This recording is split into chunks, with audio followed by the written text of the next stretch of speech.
Hello my convicts and convict just a designer of Convict, bringing you guys and gals another tech video. As you all know, my tech videos are straight to the point, so here we go. So I was going to leave this a little bit longer and kind of test it over a couple more days, but I actually feel like I've got to a point where I do feel it does make a difference, and I kind of wanted to put it out there and obviously let you guys and gals know about it and what it can do. So without further ado, as they are, my videos, especially tech videos, are straight to the point, so here we go, let's get straight to it.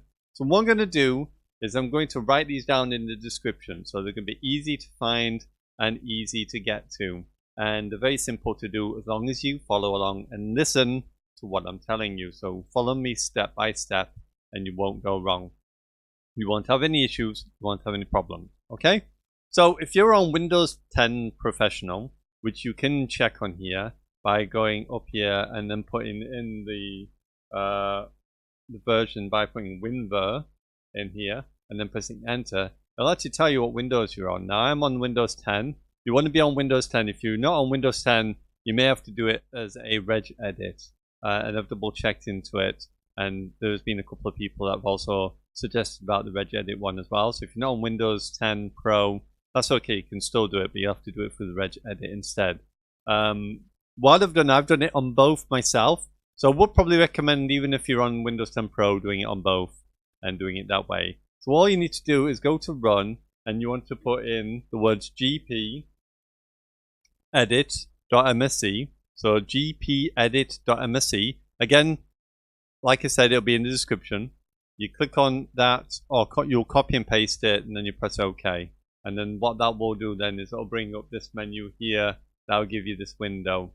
And then all you do is you go to administrative templates, you then go to network, and then you go and you look for something called QOS Packet Scheduler, which is this one here.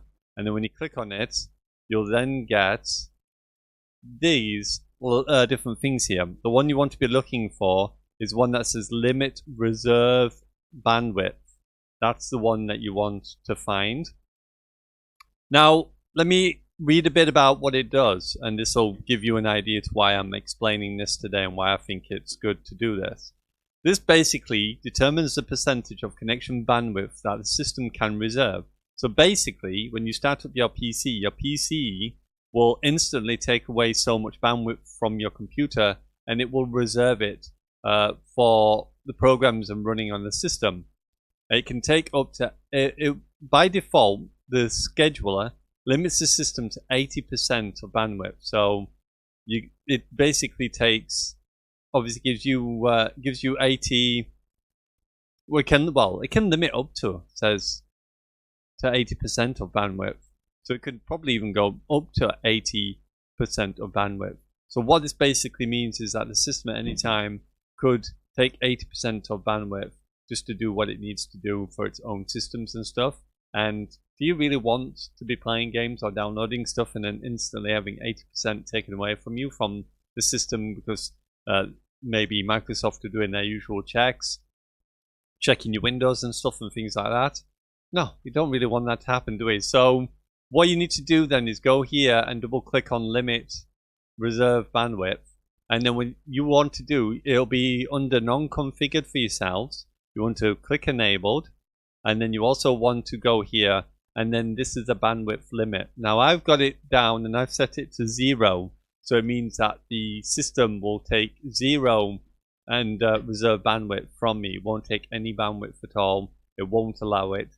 It basically, this is like what I said, what I meant by a kernel level, because this is like a kernel window level. So this means that when Windows boots up, it can't take any bandwidth from you at all. Now you can give it a percentage if you want and say, okay, you can have 5% rather than 0%, or rather than the default, which is 80%.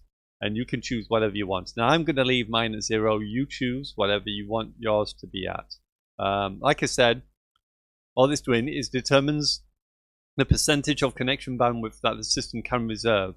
This value limits the combined bandwidth reservations of all programs running on the system. By default, the packet scheduler limits the system to 80% of bandwidth of connection, but you can use the setting to override the default.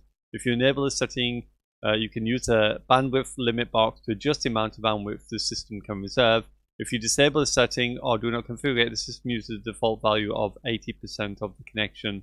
If a bandwidth limit is set for a particular network adapter in the registry, the setting is ignored when configuring the network adapter. So that's the network adapter, like I've said before and I've shown in a previous video, but I will take you over there and just quickly show you. But it's just basically called the packet scheduler one. So once you've gone here and you've put enabled and you've ticked 0, that's all you need to do. You press OK and then you're done with that part. The next part, again, what I'm going to do is I'm going to copy and paste this whole entire link up here, and then you can basically get to it. I'll do it up to the Microsoft bit. I'll not do the Psched at the end, because the Psched, or I'll view the Pschedule. I believe it's like Pscheduler or Pschedule. That's the one that we have to add. So what we need to do now, say for instance we've gone through everything, pretend that the Pschedule is not there, okay? Because when you come here and you get to Microsoft and you unmark the Microsoft tab, which like I said, I'll copy and paste. I'll copy this, you just need to paste this in the bar above here. You actually need to add this Pscheduler on. So all you do is you click on Microsoft up here, you right click, you go to new, you want to create a new 32-bit value, you want to click on that, okay? And that will create a 32-bit value. Then you want to click on that 32-bit value, and then you want to go on here and you want to type in exactly what I've got here. Psched. Psched. One thing you need to make sure, you always add a capital at the beginning of every letter. So always add a capital at the beginning. So a capital P, then a small Sched. Remember, capital P. This really is important that you add a capital, because everything else here as capitals means that you do need to have capitals, otherwise the system won't recognize it. So you put a capital P, Sched. And then when you click on it, you'll get the default one at the top here. But you want to add, obviously, a Regedit. So right click, click new, a Dword 32-bit value, okay? And then you want to then type in, again, capital for each beginning letter. So NonBestEffortLimit, okay? NonBestEffortLimit. Don't forget capital N, capital B, capital E, capital L. Make sure you put in capitals at the beginning of each word. NonBestEffortLimit. And don't put spaces. NonBestEffortLimit, okay? And don't forget, like I said, go to Microsoft, right click, go to new, Dword 32, make sure you rename it and rename it Psched, but make sure it's a capital P and then a small Sched. Then once you've got this and you've put capitals, okay, then that's all you need to do. You don't need to do anything else because it's already set to 0, as you can see here. The value is already set to 0, so you don't need to do anything on that. Once you've done that, then you can close and come out of it. So like I said, I'm going to put these down in a notepad so you've got an idea of exactly where you need to go and do it. Now, what this basically will do, like I said, is it will make sure that at kernel level, your Windows does not reserve bandwidth that you could potentially be using for gaming.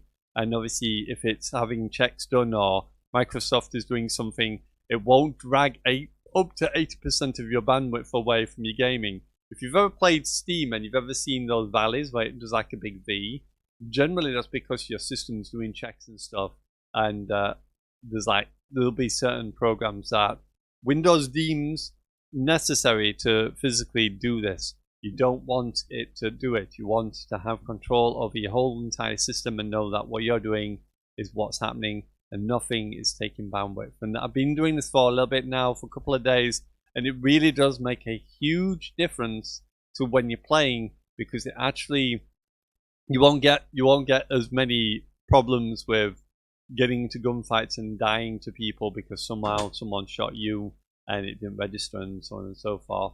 So it's one of those things you do need to sort of keep doing. But yeah, I'll write this down in the description. So you just need to follow along with the video. And like I said, just copy and paste. That's all you have to do. And then restart your PC after it's done.